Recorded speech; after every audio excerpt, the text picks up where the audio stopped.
Dans le cadre de la lutte contre les accidents de la circulation, 2 permis de conduire ont été suspendus pour 15 ans, 2 autres pour 10 ans. Dans l'affaire Vital Caméré, l'autopsie du juge évoque l'empoisonnement. Le juge Raphaël Yanyi est mort brusquement dans la nuit de mardi à mercredi 27 mai à Kinshasa, en République démocratique du Congo. Bonsoir, vous suivez le 19h sur RTI 2. On s'intéresse à la lutte contre les accidents de la circulation. Le ministère des Transports annonce la suspension de 2 permis de conduire pour 15 ans, 2 autres pour 10 ans, 1 pour 5 ans, un autre pour 3 ans, 4 pour 2 ans, 6 pour 6 mois ferme et un permis de conduire restitué. C'est ce qui ressort de la réunion de la commission spéciale de suspension et de retrait de permis de conduire tenue le jeudi 28 mai 2020 à Abidjan Plateau après 2 mois d'arrêt dû à la pandémie à coronavirus. Pour cette première rencontre, 44 chauffeurs de véhicules mis en cause dans des accidents de la circulation étaient devant cette commission. Ainsi, l'audience a porté sur 15 cas d'accidents ayant conduit à la perte de vie humaine, 20 cas d'accidents corporels et 9 cas d'infractions flagrantes. Dans le cadre de la lutte contre le coronavirus, les enfants de l'orphelinat Khalid Ibn Walid, situé au quartier Bokabo dans la commune d'Abobo, ont reçu des mains des responsables de l'ONG Action Ramadan des vivres et des kits d'hygiène. Il s'agit pour cette organisation non gouvernementale de soutenir ces enfants vulnérables en cette période de lutte contre la maladie à Covid-19. Pagasorokoni. Ces enfants de l'orphelinat Khalid Ibn Walid, situé au quartier Bokabo dans la commune d'Abobo, et leurs encadreurs sont tout heureux.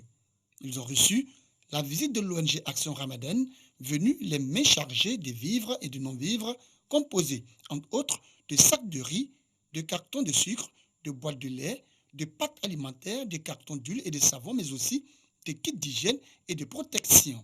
Un geste qui s'inscrit dans le cadre de la lutte contre le nouveau coronavirus, la Covid-19. Nous aidons les populations les plus démunies en essayant de leur apporter assistance et un cadre de vie adéquat. En plus des dons, l'ONG Action Ramadan s'active à achever ce bâtiment en construction R+2 d'une capacité d'accueil de plus de 100 enfants orphelins avec 8 salles de classe et 6 dortoirs d'une valeur de 122 millions de francs CFA. Le chantier visité par membres et responsables de l'ONG qui ont exhorté les personnes de bonne volonté à les accompagner et à les soutenir afin de permettre aux enfants de l'orphelinat de vivre dans de meilleures conditions. D'abord, ils nous avaient sollicité pour des vivres, un apport de vivres tous les mois. Et suite à cela, on a vu que les enfants étaient dans des conditions assez déplorables. Donc on a décidé ensemble avec tout le collectif d'essayer d'une même voie de porter un projet qui est la construction d'un orphelinat pour eux. À travers la crise sanitaire actuellement qui est dans le monde, on va lancer un appel aux donateurs pour nous aider à finaliser rapidement ce projet-là. Parce que plus le projet se termine rapidement, les enfants pourront être dans de meilleures conditions et être protégés contre cette pandémie. Une visite qui, selon les responsables de l'orphelinat, vient à point nommé. Ils ont tenu à remercier les donateurs avant d'inviter d'autres structures et associations caritatives à emboîter le pas à l'ONG Action Ramadan. Nous avons reçu quelques dons, mais nous avons encore toujours besoin des dons. Ce sera toujours le bienvenu parce que vous avez vu l'effectif que nous avons déroulé tout à l'heure, il est énorme. Donc les besoins aussi sont énormes. Donc par conséquent, nous avons besoin beaucoup d'assistance. Créé en 2009, en plus des orphelins, l'orphelinat Khalid Ibn Walid accueille également des veuves, mais aussi des personnes et des familles à revenus faibles de la société. La mutuelle des motocyclistes de Côte d'Ivoire sensibilise également à l'application des règles d'hygiène édictées par le gouvernement pour se protéger du coronavirus. Ses membres ont entrepris une campagne de sensibilisation auprès des populations dans la commune de Yopougon et d'Abobo, 4e étape de leur activité. Bintou Pekele, Pagasorokoni. À la gare d'Abobo, la mutuelle des motocyclistes de Côte d'Ivoire appelle les passants à se laver les mains pour lutter contre la Covid-19.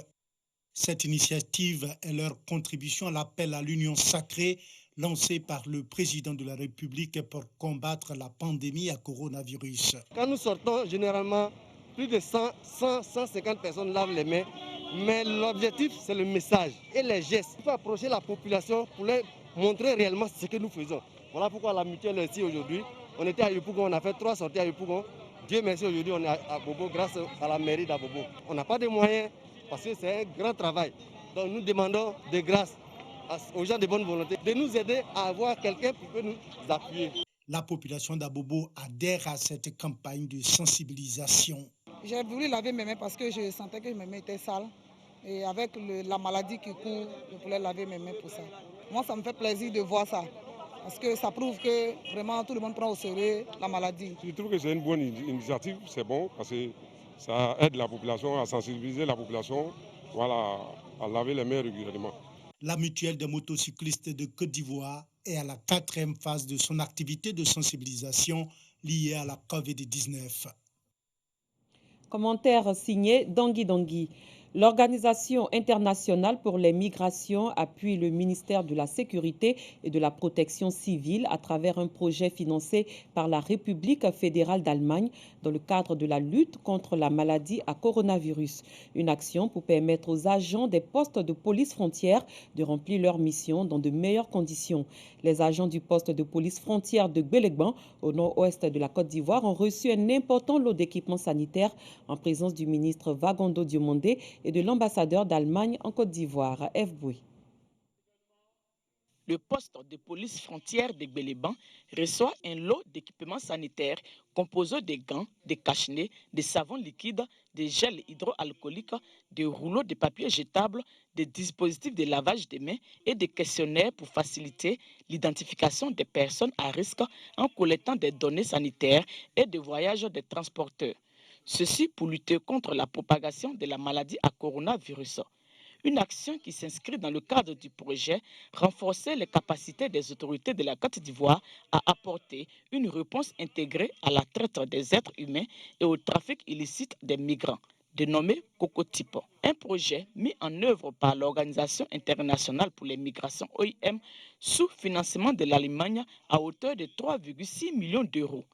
L'Allemagne qui justement n'a pas hésité à réaménager le projet en réaffectant une partie des fonds pour la lutte contre le coronavirus par l'acquisition, entre autres, de ces matériels sanitaires. Notre appui vise à appuyer les autorités à pouvoir juguler d'une manière sûre et en toute sécurité une éventuelle réouverture partielle des corridors humanitaires, tout en assurant bien entendu la sécurité des agents en place et en poste aux frontières. Le ministre de la Sécurité et de la Protection civile qui présidait la cérémonie de remise de ces dons a salué l'engagement de l'OIM et de l'Allemagne aux côtés des populations dans la lutte contre cette pandémie. Il a en outre exhorté les agents des postes de police frontières à redoubler d'ardeur au travail car les défis sont devenus nombreux dans ce contexte de crise sanitaire mondiale. Les menaces pratiques ne sont guère estompées avec la crise sanitaire.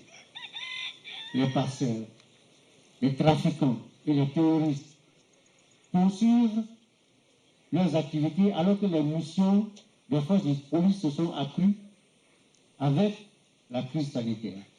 Chers collaborateurs, nous devons continuer d'agir avec professionnalisme et responsabilité. Les populations de Gbéléban ont quant à elles été invitées à continuer de respecter les gestes barrières et les mesures gouvernementales. La mesure de fermeture des frontières terrestres, aériennes et maritimes est toujours en vigueur. À noter que cette remise d'équipements sanitaires concerne 10 postes de police frontières. Le poste de police frontière de Gbéléban a été construit par l'OIM et inauguré en mars 2019.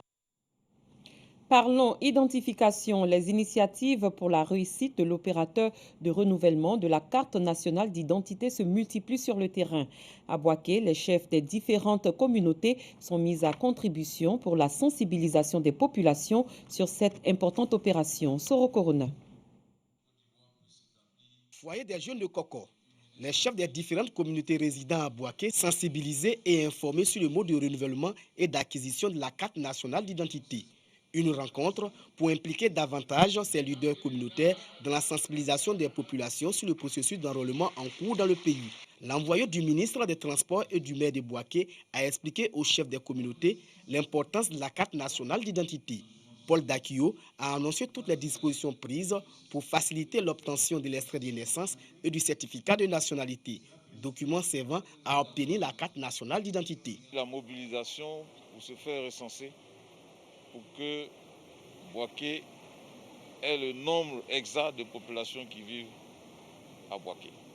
Dire aux communautés que le maire a facilité l'obtention des extraits de naissance en mettant déjà des centres de collecte dans les maternités de la ville. Les chefs de communauté se sont engagés à travailler afin que la population dispose de ce précieux document administratif. Aujourd'hui, nous allons se mettre au travail au niveau de nos enfants, au niveau de la jeunesse ivoirienne, pour que tout le monde là, sa carte d'identité, sa certificat de nationalité.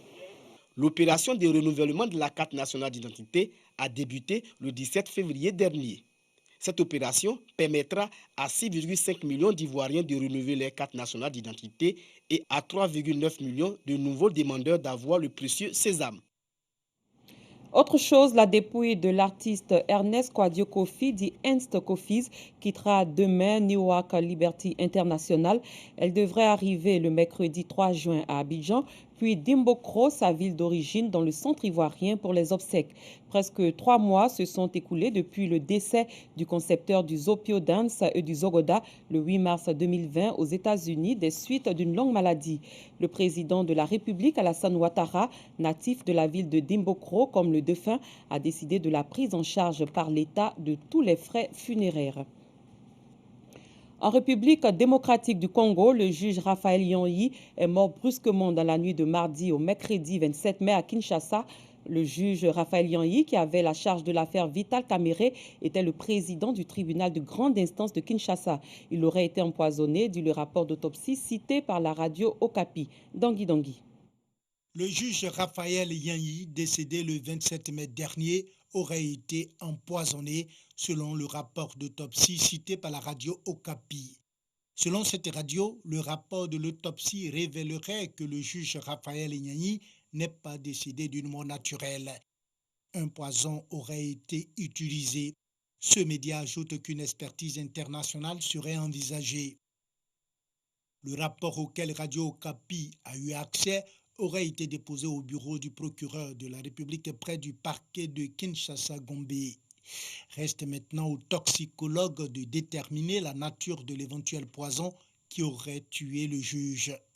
Pour les spécialistes, il appartiendra ensuite aux criminologues de se baser sur les faits et gestes de la dernière audience du procès, celle du 25 mai, au cours de laquelle on a vu le juge porter un masque de protection apporté par un tiers.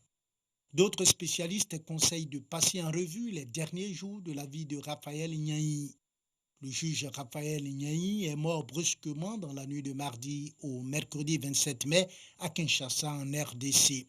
Il était le président du tribunal de grande instance de Kinshasa, celui qui a la charge de l'affaire Vital Kamerhe. Le procès de Vital Kamerhe est censé reprendre ce mercredi. Nous restons en République démocratique du Congo où une nouvelle épidémie de fièvre hémorragique Ebola s'est déclarée précisément dans le nord-ouest. 4 décès ont été enregistrés dans un quartier de Mbandaka à environ 600 km à vol d'oiseau au nord de la capitale Kinshasa. Dimanche soir, une 6e nuit de colère a éclaté aux États-Unis pour dénoncer la mort de George Floyd, de 46 ans, et le racisme parmi les policiers. En Californie, à Minneapolis, à Boston et devant la Maison-Blanche, les scènes de colère, d'affrontement, de pillage ont mobilisé des milliers de personnes. La police a utilisé du gaz lacrymogène près de la Maison-Blanche pour disperser des manifestants n'ayant pas respecté le couvre-feu instauré dans la capitale, à l'instar d'autres grandes villes des États-Unis où des milliers de personnes manifestent parfois avec violence depuis plusieurs jours contre les brutalités policières et le racisme après la mort de George Floyd. Durant le week-end, des manifestations ont eu lieu à Berlin, à Londres ou encore Toronto. Ce 19h est à son terme. Merci de votre fidélité. Très bonne soirée. Je vous retrouve demain.